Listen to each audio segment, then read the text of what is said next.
আসসালামু আলাইকুম রহমতুল্লাহি ওবরকাতুহ।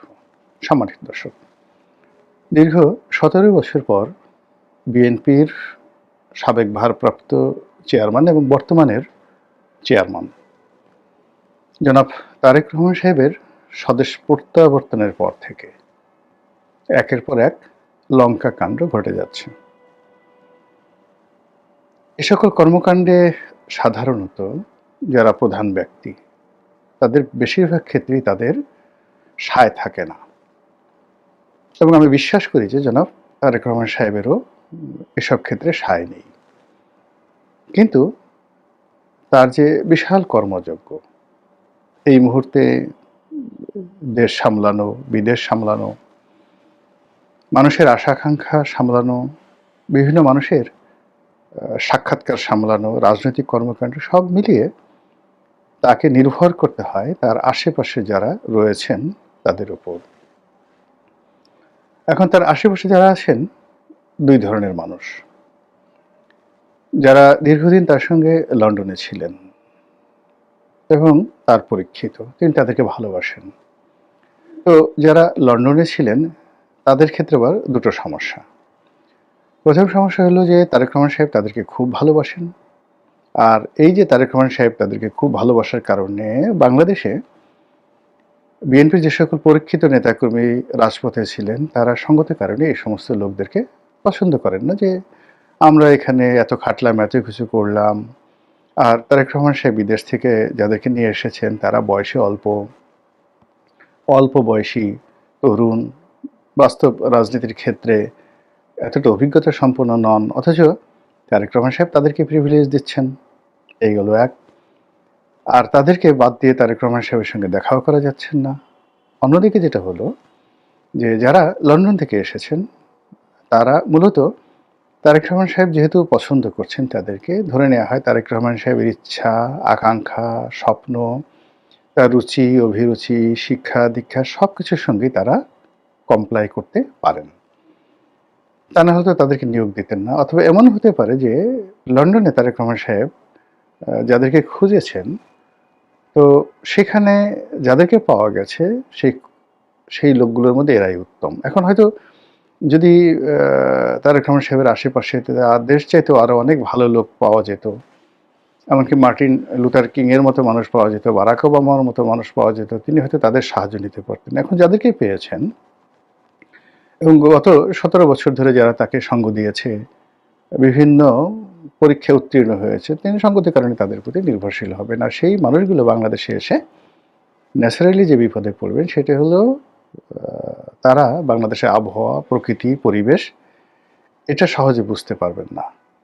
এখানে যারা আছেন বিএনপির ভেতরের এবং বিএনপির বাইরের, জামাতের এবং আওয়ামী লীগের যে সকল শ্রেণী শত্রু রয়েছে, তারা সঙ্গত কারণে তারেক রহমান সাহেবের যারা পার্সোনাল স্টাফ রয়েছেন, সহকারী রয়েছেন অথবা অ্যাডভাইজার রয়েছেন, তাদের পদে পদে বাধা তৈরি করবেন, বদনাম করবেন, দুর্নাম করবেন, এবং এই কর্মকাণ্ডের ফলে একটার পর একটা অনার সৃষ্টি হবে। আর তার ফলে ইতিমধ্যে অনেক কিছু ঘটে গেছে, যার কিছু কিছু নমুনা আমরা দেখতে পাচ্ছি, আর বেশিরভাগই আমরা দেখতে পাচ্ছি না। কিন্তু আপনি যদি তারেক রহমান সাহেবের মুখের দিকে তাকান তাহলে বুঝতে পারবেন যে সেখানে অনেক কিছু ইঙ্গিত করে। এই গেল এক। ২ নম্বর হলো যে তার সাংগঠনিক যে সঙ্গী সাথী বাংলাদেশে আছেন, এদের মধ্যে তরুণ, বৃদ্ধ এবং মধ্যবয়সী, তাদের মধ্যে একটা দ্বন্দ্ব সংঘাত। যারা মনোনয়ন পেলেন আর যারা পেলেন না, যারা খুশি হলেন না, যারা বিদ্রোহ করলেন, আবার কেউ কেউ বিদ্রোহ করলেন না কিন্তু তলে তলে ঠিকই খোঁচাতে থাকলেন। তো এই জিনিসগুলোর ফলে কি হলো, ওনার যে স্বাভাবিক কর্মকাণ্ড, স্বাভাবিক যে প্রসপেক্ট অ্যান্ড অ্যাসপেক্ট, এই জিনিসগুলো নষ্ট হয়ে যাচ্ছে। তো এই বিষয়গুলো তিনি বুঝবেন বা তার যারা লোকজন বুঝবেন কীভাবে এগুলো থেকে বের হতে হবে সেটা তাদের বিষয়। কিন্তু একটি বিষয় যেটি আমার কাছে মনে হয়েছে যে এটি বলা উচিত, তারেক রহমান সাহেবের জন্য নয়, দেশের জন্য নয়, কিংবা জাতির জন্য নয়, এটি বলা উচিত আমাদের সকলের জন্য স্পেসিফিক। এর কারণ হলো এই সমস্যাগুলো কেবলমাত্র তাকে নয়, আমাদের সবাইকে সম্মিলিতভাবে ক্ষতিগ্রস্ত করবে। যদি আপনি ধরেন যে শেখ হাসিনার জামানাতে সবচেয়ে বড় সমস্যা কি ছিল? সমস্যা ছিল যে খুব বড়, বড় উঁচু মার্গের জ্ঞানী, যাদের জ্ঞান, গরিমা, পাণ্ডিত্য নিয়ে কোনো শব্দ করার বা একটা ডট দেয়ার যোগ্যতা আমার আপনার নেই। এরা কেউ কবি, কেউ সাহিত্যিক, কেউ সাংবাদিক, কেউ অধ্যাপক, কেউ ভাইস চ্যান্সেলর, ক্ষেত্রে তারা দেশের সেরা মানুষ। তো সেই মানুষগুলো যখন শেখ হাসিনার সামনে গিয়ে ফ্ল্যাটারিং করতেন, মিথ্যা কথা বলতেন, তাকে প্রশংসা করতেন, মিথ্যা প্রশংসা করতেন। ওই প্রশংসা মানে বিষ, মানে সাপের বিষের চাইতেও ডেঞ্জারাস। এর কারণ হলো, যাকে প্রশংসা করা হয় তার মাথা ঠিক থাকে না। সে দেখেন যে আল্লাহ এত বড় একজন জ্ঞানী মানুষ, গুণী মানুষ, ভাইস চ্যান্সেলর, তিনি যেহেতু বলেছেন এটা তো সত্য হতেই পারে। তো এইভাবে সাংবাদিক, সাহিত্যিক, আমলা, কামলা, দলীয় পান্ডা সবাই যে একটা তেলের ভান্ডার শেখ হাসিনার জন্য তৈরি করে ফেলেছিলেন, সেই তেলের ভান্ডারের কারণে পুরো গণভবন, প্রধানমন্ত্রীর কার্যালয়, আওয়ামী লীগের কেন্দ্রীয় কার্যালয় রীতিমতো এতটা পিচ্ছিল হয়ে পড়েছিল যে ওটা অতিক্রম করে দলের যারা নেতাকর্মী, যাদের হৃদয়ে নৌকা ছিল, বঙ্গবন্ধু ছিল, জয় বাংলা ছিল এবং যারা মনে প্রাণে শেখ হাসিনার কল্যাণ কামনা করতেন, তাদের আসলে কাছাকাছি যাওয়াটাই সম্ভব ছিল না। এবং ধীরে ধীরে তিনি বাস্তবতা থেকে বিচ্ছিন্ন হয়ে পড়েছিলেন এবং একটা সময় এই সুযোগটি গ্রহণ করে সামরিক বাহিনী, তারপর তার এসএসএফ বাহিনী, পুলিশ বাহিনী এবং এই বাহিনীর যে সকল দলীয় পান্ডা ছিল, তারা তাকে সম্পূর্ণভাবে নিরাপত্তার নামে ভয় দেখিয়ে, জঙ্গি আতঙ্ক দেখিয়ে তাকে জনবিচ্ছিন্ন করে ফেলে এবং তার পরিণতি তাকে ভোগ করতে হয়েছে। জনাব তারেক রহমান সাহেব বাংলাদেশে আসার পর মানে শেখ হাসিনার জন্য যে পরিবেশ পরিস্থিতি ছিল, তার জন্য যে ঝুঁকি ছিল, তার সাথে বহু বহু ঝুঁকি। এবং এই মুহূর্তে বাংলাদেশে চলমান যে সমস্যা, আগামীতে যারা ক্ষমতায় আসবে বা এখন যারা আছে তাদের জন্য এই সকল সমস্যার সমাধান করা, শেখ হাসিনার জামানাতে যে আমলাতন্ত্র ছিল, বিধি ব্যবস্থা ছিল, যেহেতু সেগুলো ভেঙে পড়েছে, সত্যিকার অর্থে এখন যারা আছেন তাদের জন্য খুবই কঠিন, আগামীতে যারা আসবেন তাদের জন্য আরও কঠিন হবে। শেখ হাসিনা যে ঋণ রেখে গিয়েছিলেন গত 17 মাসে, 18 মাসে, সেই ঋণ বহু অংশে বেড়ে গেছে। শেখ হাসিনা জামানাতে যে রেভিনিউ কালেকশন ছিল সেটা বহুল অংশে কমে গেছে। এখন সরকার ডেপ্রিসিয়েশনে আছে। এর বাইরে শেখ হাসিনার জামানাতে সিভিল সোসাইটি ছিল, গণমাধ্যম ছিল, তেল বাচ্চি চলতো, তার সঙ্গে সঙ্গে আবার টেলিভিশনগুলোতে ভীষণ রকম প্রতিযোগিতামূলক মানে টকশো হতো, সভা সমিতি সেমিনার হতো, এমনকি রাজপথে গালাগালি হতো এবং শেখ হাসিনা, ওবায়দুল কাদের থেকে শুরু করে সবাইকে অকথ্য ভাষায় গালাগাল করা হতো। কিন্তু সেই জিনিসগুলো এখন নেই, একেবারেই নেই। মবের ভয় বলেন, অন্য যে কোনো ভয় বলেন, বা মানুষের যে সাহস কমে যাওয়া, অথবা মানুষের ব্যক্তিগত সমস্যা এতটা বেড়ে গেছে, সেই নিজের সমস্যা সমাধানে মানুষ পেরে উঠছেন না। তো সেখানে কে কী করলেন এগুলো নিয়ে চিন্তা ভাবনা করার সময় নেই, সবাই সেই কেয়ামতের ময়দানের মতো ইয়া নফসি ইয়া নফসি। তো সেই দিক থেকে জনাব তারেক রহমান সাহেবকে নিয়ে এই মুহূর্তে বাংলাদেশে যা কিছু হচ্ছে, মানে সবাই তাকে একেবারে প্রধানমন্ত্রী পদে বসিয়ে দিয়েছেন, ভবিষ্যৎ প্রধানমন্ত্রী, দেশ নায়ক, দেশ নেতা,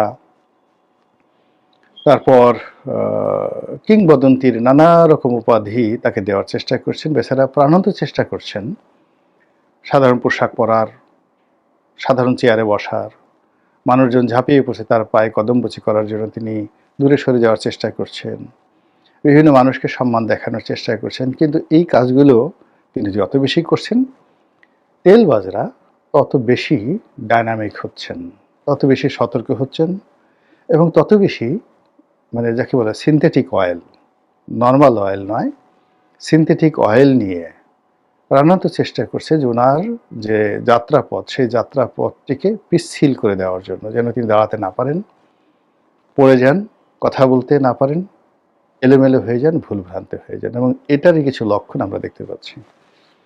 শেখ হাসিনার জামানাতে যারা মানে তেলবাজি করতে পারতেন না, সুযোগ খুঁজতেন, এর কারণ হলো অনেক নিম্নমানের তেলবাজ, লেস ক্যালিভার, লেস কোয়ালিফাইড। এরকম তেলবাজেরা গণভবনে গিয়ে ভিড় করতেন। কিন্তু তাদের যারা মানে পিতা মাতা, মানে ওই তেলবাজদের পিতা মাতা বড় বড় ব্যবসায়ী, বড় বড় সাংবাদিক, বড় বড় সাহিত্যিক, তারা কেউ কেউ বাম ঘরানার, কেউ কেউ হয়তো বিএনপি মাইন্ডেড, কেউ কেউ হয়তো আওয়ামী লীগ মাইন্ডেড। তো তারা তেলবাজি করতে চাইতেন এবং সেই শেখ হাসিনার জমানার মধুমেহ খেতে চাইতেন। কিন্তু ওই যে বললাম না যে চারিপাশে ঘেউ ঘেউ পার্টি এত বেশি ছিল যে তারা যেতে পারতেন না, মনে করতেন যে ওখানে গেলে ইজ্জত থাকবে না। দ্বিতীয়ত হলো যে শেখ হাসিনার আশেপাশে যারা ছিলেন তারা এমন একটা পরিবেশ সৃষ্টি করে ফেলেছিলেন যে ওই সকল ঘেউ ঘেউ পার্টি গিয়ে মানে রাজদরবারে প্রবেশ করাবেন, শেখ হাসিনার সেই রুচি অভিরুচি উঠে গিয়েছিল। এখন এই গ্রুপটি সদেল বলে ঝাঁপিয়ে পড়েছেন।